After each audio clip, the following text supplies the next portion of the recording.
तो हम लोग आगे एक नए वीडियो पे और आज हम लोग देखने वाले हैं बिहार बोर्ड क्लास 12th का बायोलॉजी का बहुत इंपॉर्टेंट सब्जेक्टिव क्वेश्चन। और मैं बता दूं कि आज का क्लास इतने ज़्यादा इंपॉर्टेंट होने वाला है क्योंकि आज के क्लास से 2-3 क्वेश्चन तो 100% रहेंगे रहेंगे। क्योंकि देखिए जिस लेसन का मैं ला रहा हूं उस लेसन से एग्जाम में भर भर के आते हैं। जैसे मैं आप लोगों ने सुना होगा जेनेटिक्स, और जेनेटिक्स यूनिट से एग्जाम में 9 है, ऐसा कभी ना हुआ है और नहीं कभी होगा। अगर आपका भी सपना है कि 70 में 70 एग्जाम में लाना है, एक भी क्वेश्चन आपका गलत ना हो, तो बस पूरे वीडियो में बने रहिए। आप उतना बेहतरीन करने वाले हैं जितना खुद से वादा नहीं करते हैं। उसके लिए करना क्या होगा, प्रॉपर वीडियो को वॉच करते हुए चलना है और प्रतिदिन जितने भी वीडियो अपलोड किए जा रहे हैं उसको प्रॉपर पढ़ते हुए आप चलेंगे तो निश्चित आप 70 में 70 लाएंगे। एग्जाम में एक भी क्वेश्चन गलत नहीं होगा। तो चलिए वीडियो को स्टार्ट करते हैं और एक एक करके क्वेश्चन को पढ़ते हैं लोग।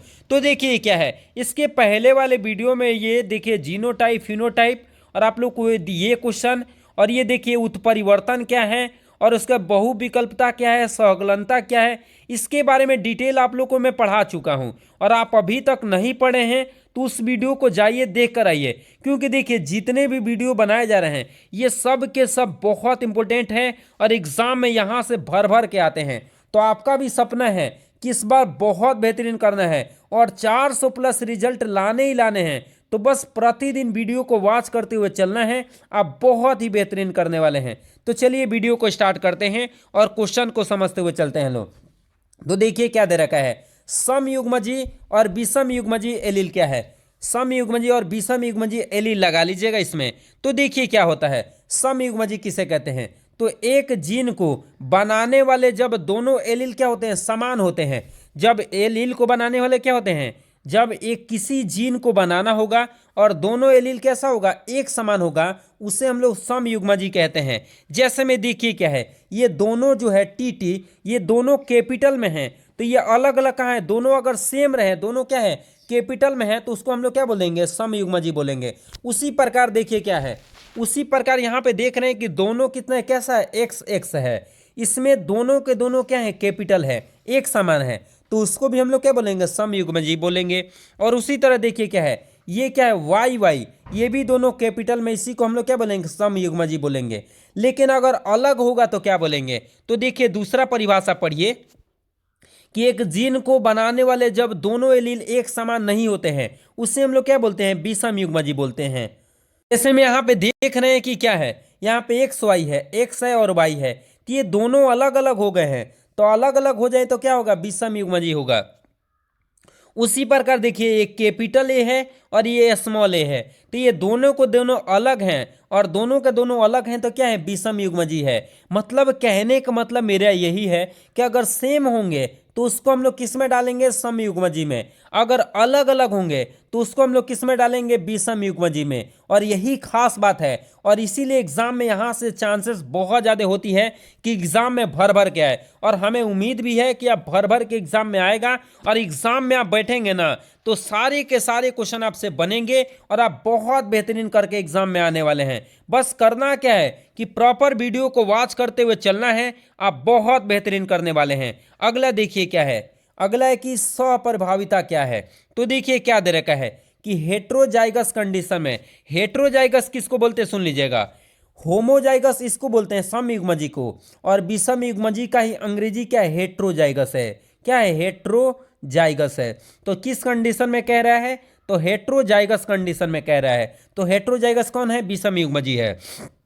तो देखिए क्या दे रखा है, हेट्रोजाइगस कंडीशन में जब कोई एलील प्रभावी और अप्रभावी लक्षण प्रकट नहीं करता है और इन दोनों के ही एलील अपना एक साथ लक्षण प्रदर्शित करते हैं, देखिए इसमें से कोई ना प्रभावी दिखाएगा ना अप्रभावी, दोनों एक साथ क्या करेंगे, अपना लक्षण को एक साथ प्रदर्शित करेंगे। जैसे में आप लोगों ने देखा होगा त्वचा का रंग, त्वचा का रंग कैसा होता है, आप लोगों ने अगर गाय देखा होगा जिसका नाम है जर्सी, तो जर्सी गाय में कैसी होती है, उसका व्हाइट भी होता है और ब्लैक भी होता है। त्वचा कैसा होता है, व्हाइट और ब्लैक एक ही साथ हो जाता है।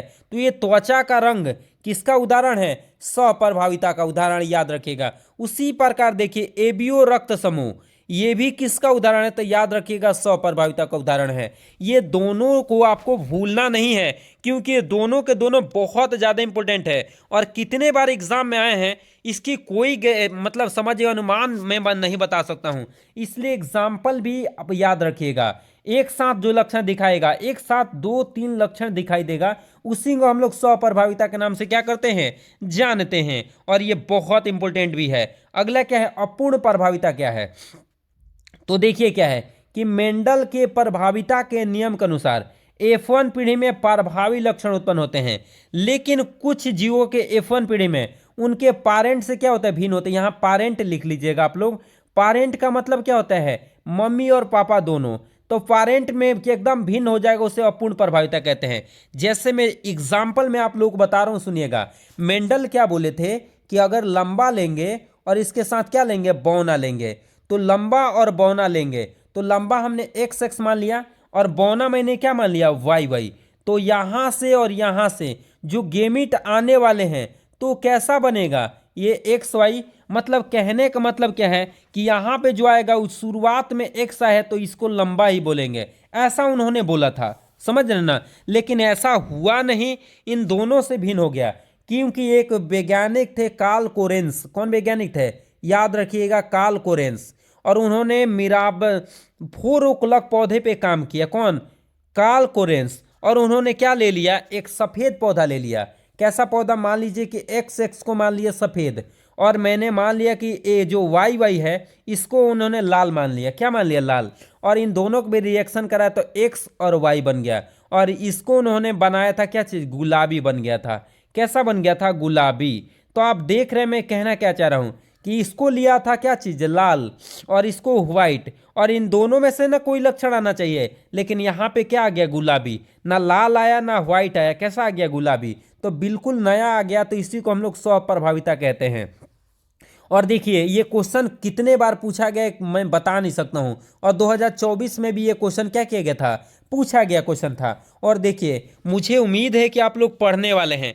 देखिए फालतू का वीडियो तो आप नहीं देख रहे हैं ना, मुझे पता है कि सभी लोग पढ़ने वाले हैं। और बस आप लोग को करना क्या है कि आप लोग को मेहनत करना है, पढ़ना है।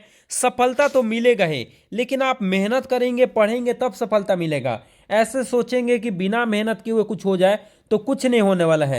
इसलिए प्लीज़ आप लोग पढ़िए, और मन लगा के पढ़ेंगे तो निश्चित बहुत बेहतरीन होगा। और उतना बेहतरीन होगा जितना खुद से वादा नहीं करते हैं। और आप माँ बाप का नाम रोशन करिए। और देखिए गांव में अपनी इज्जत कैसे बनेगा, जब हम अच्छे से पढ़ेंगे, अच्छा रिजल्ट लाएंगे। क्योंकि रिजल्ट ही ऐसा है जो गांव में इज्जत बनाता है, नाम बनाता है। इसलिए आप लोग प्लीज पढ़ा करिए। अगला क्वेश्चन क्या है कि मानव में लिंग निर्धारण को बताइए। मानव में लिंग निर्धारण कैसे होता है, तो मैं बता देता हूं, सुनिए। मादा में जो नर होते हैं, तो नर में गुणसूत्र कैसा रहता है, एक्स वाई। और जो मादा रहते हैं उनमें गुणसूत्र कैसा रहता है, एक्स एक्स रहता है। ध्यान से सुनिएगा। तो ये देखिए इसमें सेम है, तो इसीलिए लिंग का निर्धारण माता नहीं करती हैं। लिंग का निर्धारण कौन करता है, नर करता है। याद रखेंगे कौन करता है, नर करता है। क्योंकि नर में क्या होता है, एक्स वाई। टोटल में आप लोग बता दूं कि मानव में गुणसूत्र कितना होता है, 46 होता है, जिसमें से 44 गो रहता है। इसको आटोसोम कहते हैं। क्या कहते हैं, आटोसोम।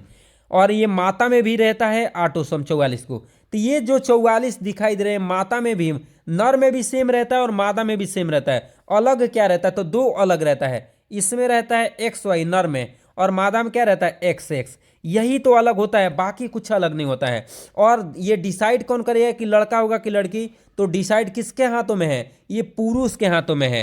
तो वही तो यहाँ पे दे रखा है। देखिए क्या है कि मनुष्य में लिंग का निर्धारण नर हेट्रोजाइगस लिंग गुणसूत्र की जोड़ी एक्स वाई के द्वारा होता है। मैंने अभी बताया मनुष्य में मौजूद 23 जोड़ा गुणसूत्र।